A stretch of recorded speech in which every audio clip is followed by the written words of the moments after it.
تو سبحان اللہ، حضرت ابراہیم علیہ السلام کا اللہ کے ہاں کیا مقام و مرتبہ تھا کہ ہمیں جو 4 بنیادی عبادات عطا کی، ان میں سے ایک عبادت، دین کا ایک رکن، وہ حضرت ابراہیم علیہ السلام کے نام منسوب کر دیا گیا۔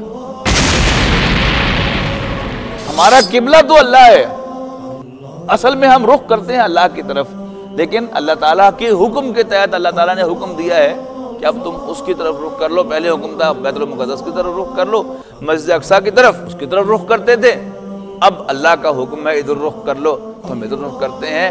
اصل جو ہمارا معبود ہے وہ کیا ہے؟ اللہ۔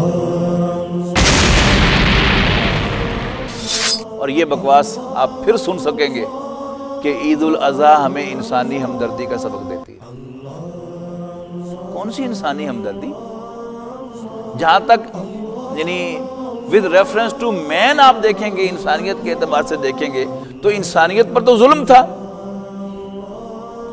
کہ اپنے سگے بیٹے اور معصوم کے گلے پر انہوں نے چھری چلا دی۔ کون سی اس میں انسانی ہمدردی تھی؟